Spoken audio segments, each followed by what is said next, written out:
Welcome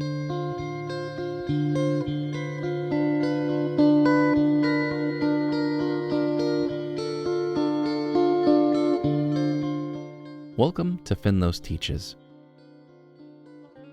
Today's episode is a frustrating one to share.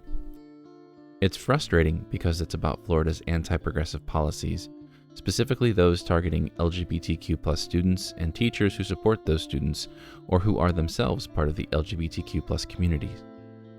And also because I am not able to share the name of the person featured in this interview because she fears losing her job over the things she says to raise concerns about these policies. She is afraid that she might lose her job for sharing factual information about what is going on in her school and schools across the state. In Florida, teachers are having to register the books in their classroom libraries so that they can be searched, inspected, and potentially challenged. Students are fearful of sharing their gender identities for fear of being outed to non-affirming parents or family. Entire swaths of the cultural landscape are being made taboo, put back in the closet, and the risk of standing up to these policies are professional and legal. Despite the risks, the teacher I speak to in this episode still serves as her school's sponsor for the Genders and Sexualities Alliance and works to support all of her students' academic and emotional needs, regardless of gender, sexual, racial, or ethnic identity. But already she has felt pushback for her work she deems essential. If you are listening still, then I assume that you are aware of, and at least somewhat sensitive to, the potential to harm from Florida's Parental Rights in Education, or Don't Say Gay bill, and by extension, the Stop Woke Act, which limits teachers' abilities to teach accurate and relevant aspects of American history dealing with race relations, particularly those related to systemic racism and the legacy of slavery in the United States. I ask that you consider your own relationship to education, whether that be through your children's teachers in schools, school board meetings, elections, friends and neighbors who are teachers, or just your own experience in a classroom. What actions do you take to ensure that schools are safe for all students and that teachers are free to make the decisions that they are educated, trained, and certified to make? As you listen to this interview, I hope that you'll do so with an open mind and an interest in taking some kind of action to fortify public education.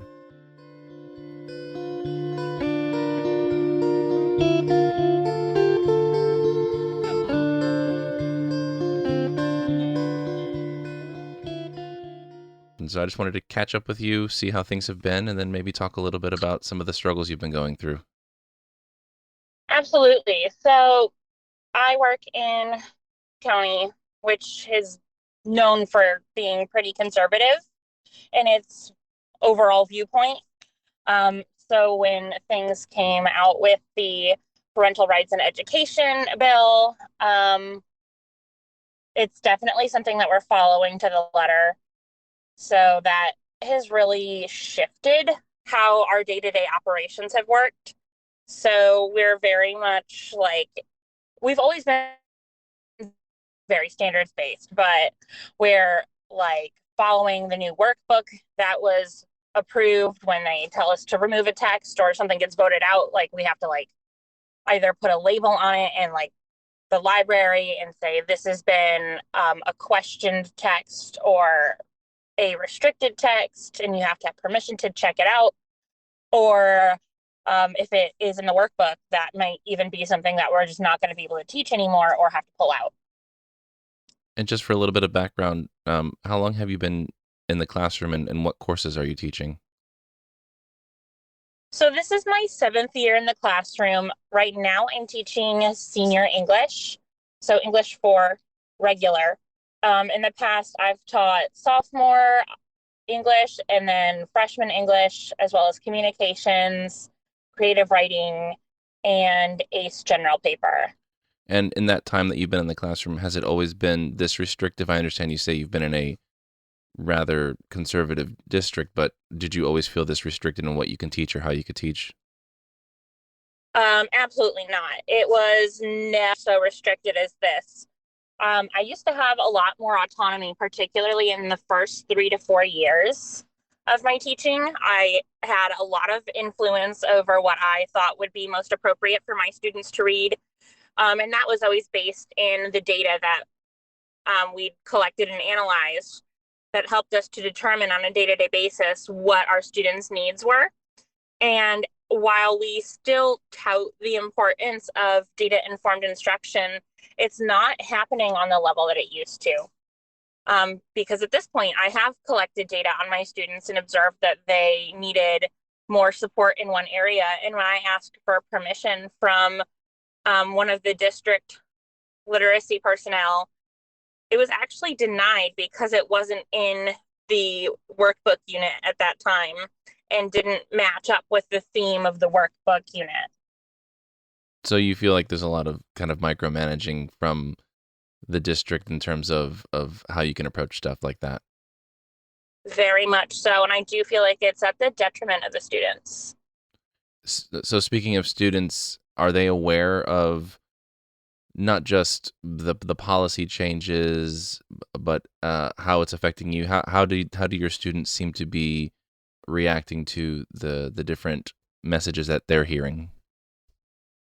I think some are aware more than others, particularly those who are affected or feel the most affected, especially when it comes to like the LGBTQ population. They're acutely aware and very concerned about what's happening because they feel very stigmatized, and I feel like rightly so.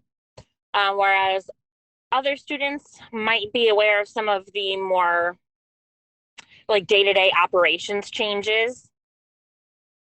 And they kind of write that off as more of like, oh, well, new standards, new workbook, etc. And things are always changing in the academic environment. So they kind of roll with those punches. But it's the students who are affected in terms of their ability to either talk about or access resources for like LGBTQ issues, or even students seeking mental health support or counseling support, and maybe their parents have either said that they couldn't receive it, or they didn't want to tell their parents that they were receiving it because now there needs to be just that much more permission for them. That seems to affect them the most prominently. It sounds almost as if the students who might be most at risk or most in need of support have actually had diminished access now. Absolutely. I am definitely noticing the students who are the most vulnerable seem to be the ones who are the hardest hit with these changes.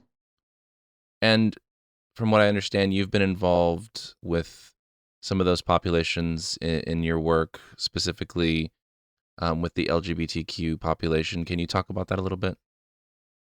Absolutely. So I am a GSA sponsor in our district for the school that I work at. And I also am the a GLSEN board member. So I do a lot of work with LGBTQ youth in our area and county. It has changed not as much on a county level in terms of like how we operate outside of the schools. It has changed a lot in terms of how we're able to support the GSAs in the schools. And my GSA, even at my school level, has really been impacted. It took us like 5 years to grow that program, and it's pretty much back down to the level of what I inherited with only a few students. And I'm happy to have any student willing to show up, obviously, and like I want to be a safe space for them. But we don't have the membership that we used to because a lot of them just don't feel safe because I can't guarantee their anonymity anymore. Why is that? I mean, the new policies would require that you'd have to disclose to their parents. Is that accurate? Not at this point. The problem with that is like the law is so vague, and perhaps it's intentionally ambiguous, that when each district comes up with their respective policies, they're doing the best they can to interpret the law. But with that level of ambiguity, it's hard for them to decide, okay, well, what do we need to be doing? And that often means it's subject to change. Mm. So while I am not required to say anything to anyone's parents today, if district policy changes and somebody asks, I can't promise that it's kept a secret.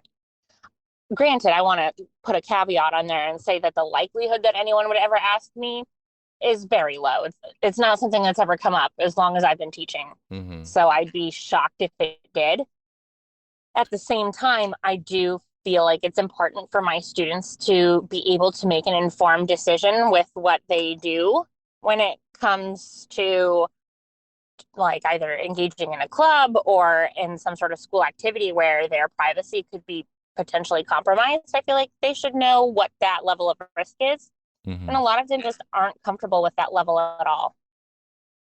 And to this point, I've been very careful not to specifically name you. Are you worried that having these sorts of conversations would put your job at risk?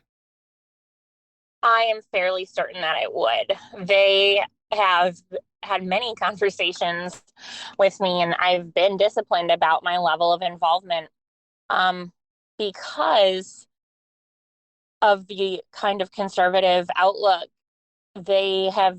I don't want to say targeted because I don't know that that's the most appropriate word, but they have been watching what I do a little bit more closely because they've been saying that I'm bringing my political opinions into the classroom, and that's not a part of my job. While I certainly do my best to keep my opinions out of the classroom, they are aware that I'm a GSA sponsor and a GLSEN member. Um, so for that reason, they're like, anything that isn't favorable or directly related to like classroom business, I shouldn't be doing publicly. And of course, it seems like an obvious question, but I have to ask, how does that affect your instruction to have to worry so much about what it is you say? Um, it's actually really impacted it a lot. They have been sending us messages on a level that's almost comical, because anyone in a classroom would be aware of this. They're like, if you are able to instruct properly the first time, students will understand it. And if they understand it, you won't have to repeat yourself. So make sure you're delivering your instruction properly the first time. And the reason why they don't want us to repeat ourselves is because this bill, with once again this intentionally ambiguous language, mentions that our job is not to indoctrinate or inculcate a student, synonym teach, um, because that would be potentially like influencing them inappropriately. So what they have suggested is if you say something several times, that could be viewed as indoctrination or inculcation.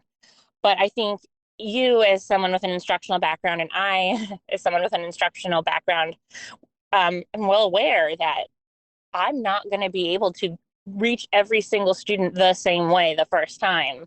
Otherwise, school would move a lot faster than it does. It's true.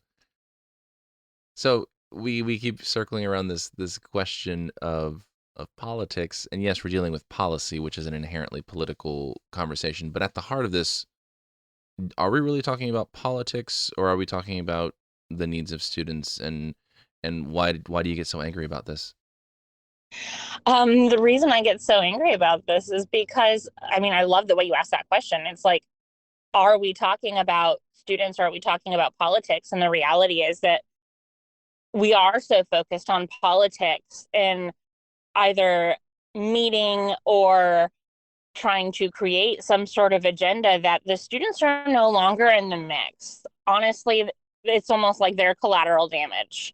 It's like, well, if the students are negatively impacted, it is what it is. And it's like, no, this needs to be about what is best for students. And they honestly don't come up as much in the conversation as they should. Mm, It's alarming. They are very much not as worried about the kids as I thought they would be. mm. Has this affected your outlook as far as teaching goes? Are you still happy in the classroom? I'm not. I used to be so happy in the classroom, and it's hard for me to come to terms with that change, but I am not happy in the classroom anymore. I feel very much like I have lost all autonomy to do what is best for my students in terms of their academic development as well as their personal development. We used to have this outlook of we teach people, not topics. And now it's very much I teach the topics as they're delivered to me in the order in which they are presented. Data be damned and student needs be damned. It's very disheartening. And just thinking long term, I mean, how do you think if ultimately you and teachers like you who are obviously passionate, not just about the students, but about the content, if teachers are continued to be pushed out of the profession, what's the long-term consequence there?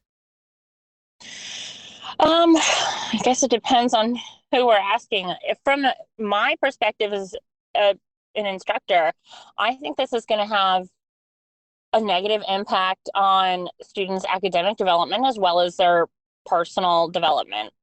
The people who are most qualified to understand where they are developmentally and academically aren't going to be the ones working with them. And that's going to have a serious impact.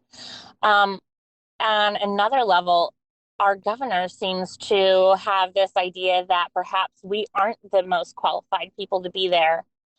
And that is alarming. Hmm.